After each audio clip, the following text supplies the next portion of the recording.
up, everybody? This is Irish here. I'm going to be doing a quick clan update here. I just joined a new clan called Archer Outlaws, and show you the description here really quick.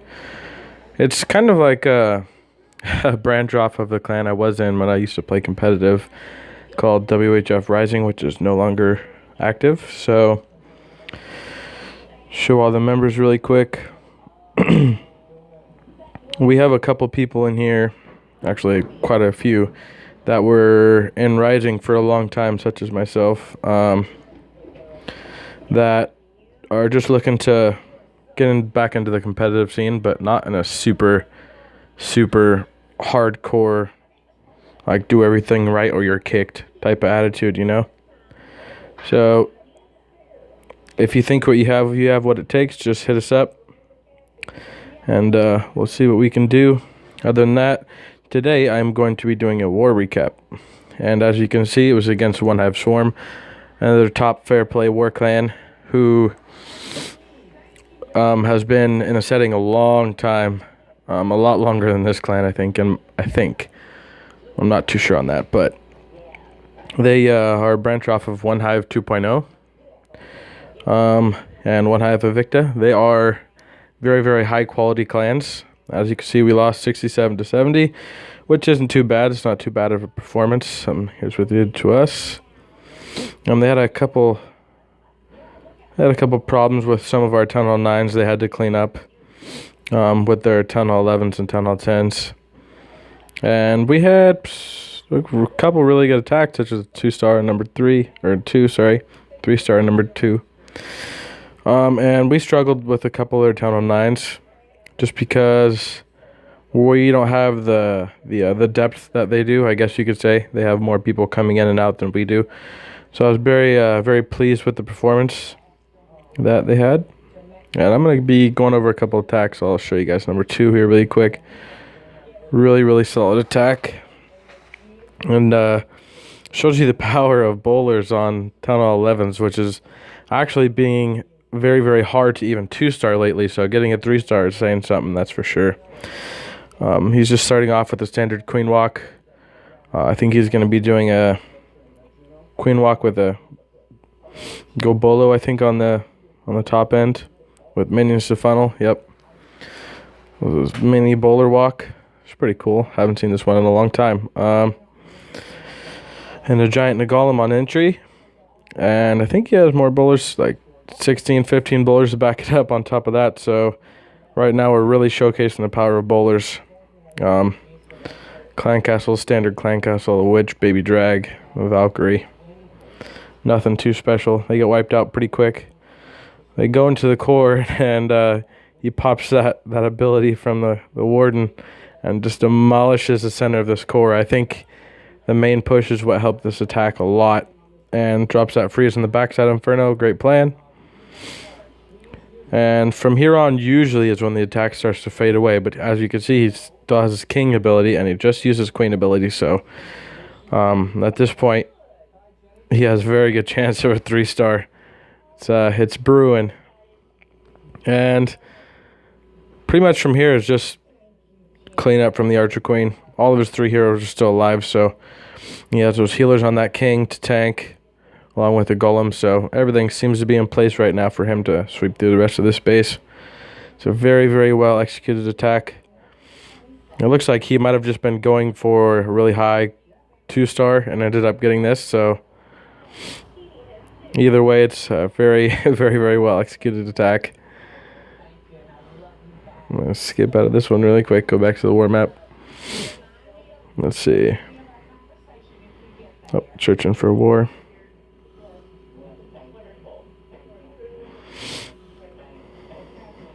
Poop. Let me go into the war log and get this back up. Let's see. And I also wanted to show you guys number 3, which was a 2-star by one of our Town Hall 9s, guys. Town Hall 9s. So, what he does is very educational. When you go for a 2-star against a higher base like this, that's a Town Hall 9, with not just any Town Hall 9, guys, not 30 heroes, max troops, any of that. He's got level 3 Valks with a 10 heroes. So this is no easy feat by any means. Town Hall upside helps a lot. And right now he's placing down minions just to go for a percentage, and I think he does that for...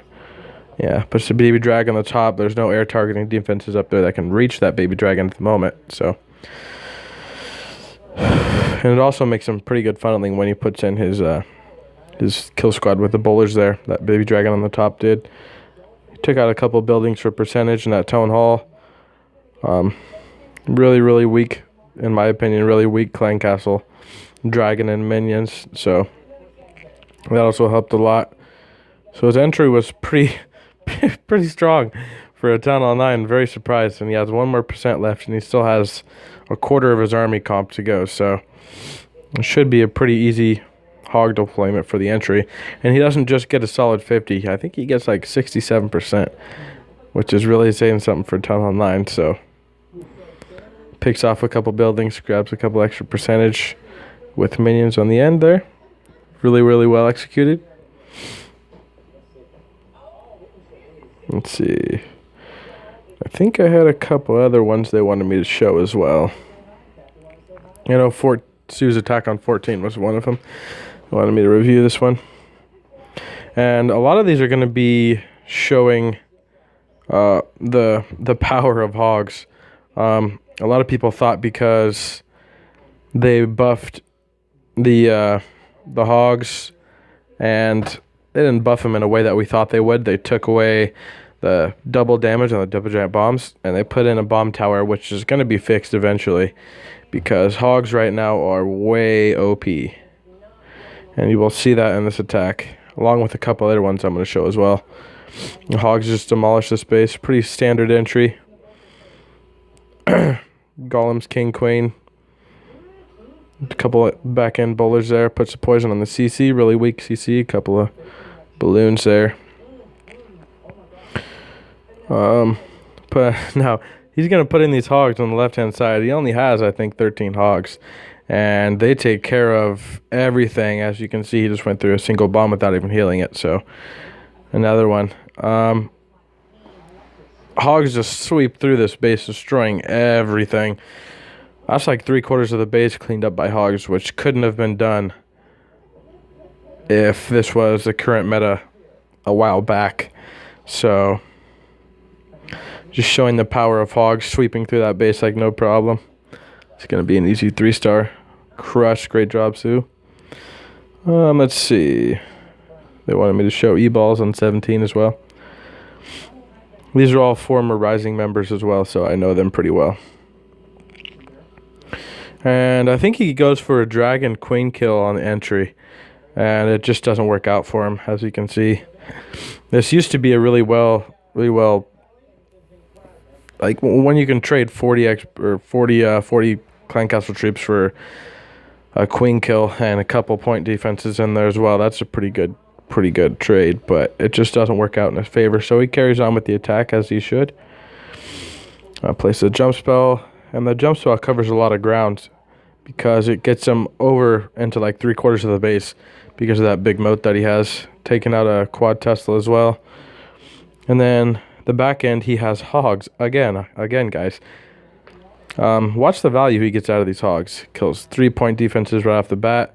And I think he goes through a double giant bomb here. Yep, boom, double giant bomb. Doesn't even phase him. So, now, back in the day, that was death, and this attack was a fail. So, it's just showing you the power that hogs possess nowadays if you use them right. And I don't think they took away any hit points from hogs either, so hogs are just OP as all hell right now. As long as you get that queen kill with good solid entry. Let's see, I'm going to show one more attack. Actually, I'm going to show a couple more. I'm going to show Eddie's attack. This is, I think this is an air attack. It is. This is also another well-executed attack. And I'll show you why here in a minute. Because he doesn't have a really big entry plan for his kill squad at all. Actually, I think it's slim to none. He uses a golem, his king and his queen and a couple bowlers.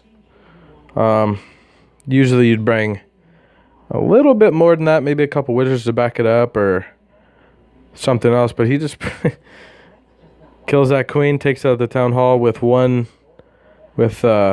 hall, clan castle, and an air defense on top of that. And I think he might even get the other one, if I'm correct.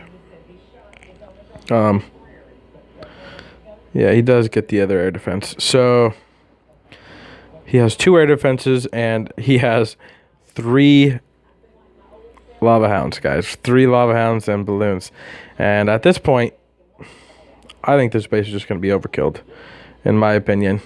Drops that haste spell to get the men through the air sweeper. And I think he took down that AD. Took down the AD over there without even placing any troops on it. So 3 lava hounds for 1 air defense, pretty much. And he just crushes this base, no problem. A couple of straggler defenses over here. And believe it or not, if that hound would not have been alive, this raid would have been a fail because of these wizard towers on the end here. He does distract him with a balloon, but I still think this raid would have been really close if those wouldn't have been alive. So great job on his part thinking on the fly there. I'm not sure if he brought those on purpose, but it turned out okay in his favor. That lava hound is just tanking over there. Teslas can also do a pretty good amount of damage to balloons as well, so if you run into a quad Tesla farm, it really hurts your balloons. So you got to be careful. The entry was just one of the main parts in that attack, I can tell you that. Let's see. The other ones I wanted to show. Yeah, let's see. I think we can show Ron's attack on 19. It's another air attack. And this air attack is different. You'll see why here in a minute. Because he starts from the bottom and he gets a really deeper push on this one with a really low weight kill squad. Again, those bowlers in the clan castle really help, guys. He gets the king, the queen, or he gets the queen, the CC, sorry, and I think 2 air defenses out of this.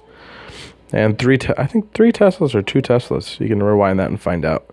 And he has 1 haste spell to get him through the rest of this base. No rages, no other things, just 1 haste spell. And it turns out in his favor pretty well, actually. Uses that haste there right in the middle. Speeds them up to the next air defense while those lava hounds are tanking. No problem. And it's crushed. He's still got a lava hound fully healed, I think. Still alive. With pretty much all of his balloons. So this is an absolute demolished base raid. And this wasn't a dip either. This is actually, he actually went up a couple of bases to hit this base. So really good attack, Ron. Well executed. Good job.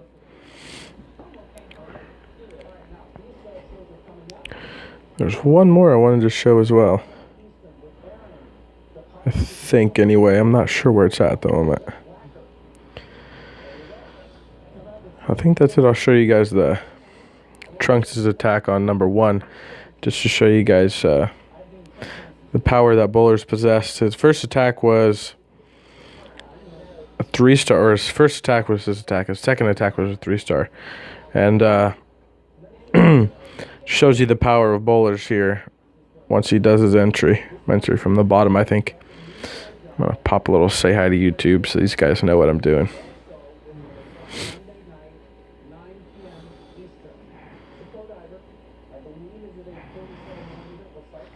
But yeah, he just gets in. A lot of work from that one dragon over there. He picks off a couple building. I think he was going to be looking to create that funnel. I think he might have thought that he would have been low on percentage, which is definitely not the case. Because this attack turns out to be, I think, a high to mid 90s attack. It drops drops a freeze spell on that Inferno Tower, but it doesn't seem to do much because his king doesn't aggro on it, so But yeah, guys, they're sweeping through this base right now. If it wasn't, if it wasn't for that Inferno Tower getting taken out a little bit sooner and that King staying alive, I think he would have 3-starred this base. If they would have taken out that Inferno Tower a little bit earlier, they definitely would have 3-starred this base. Because the Queen would have been alive, the King would have been tanking still. And they had the Grand Warden on top of that, so. But yeah, that's all they have. That little corner right there is all he has left. So, bowlers are really, really, really high-class troops for Town Hall 11 at the moment. We did have a couple dips, as you can see here, for Town Hall 10s. But other than that, guys, this is a really solid war for us in terms of OneHive has 100 times more strict rules and regulations than we do. Nothing against them, but they take wars very, very, very seriously. And us, it's more of a relaxed vibe, as you can see. Kicking each other, screwing around. Like, we're not super, you know, into winning every single war like OneHive is. It's more relaxed. So if you guys are looking for that type of clan, please feel free, drop by, and I'll show you guys clan tag one more time. You can freeze it right here. Take a picture of that clan tag. Hit us up. I'm not sure if they have a,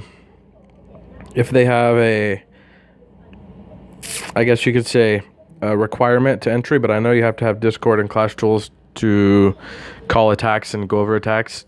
But that's standard for any really high class war clan, so be expecting that. And they also have a feeder clan. It's called Outlaw Minions, which I also have an account in there, and I will be doing war replays on that as well.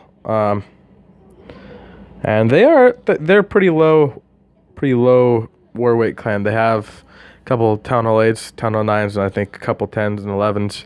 They also have like a Town Hall 3, Town Hall 2s in there, so it's a little bit lower. If you guys are Town Hall 8s, Town Hall 7s, feel free to stop by over there, Outlaw Minions. It will definitely check you out.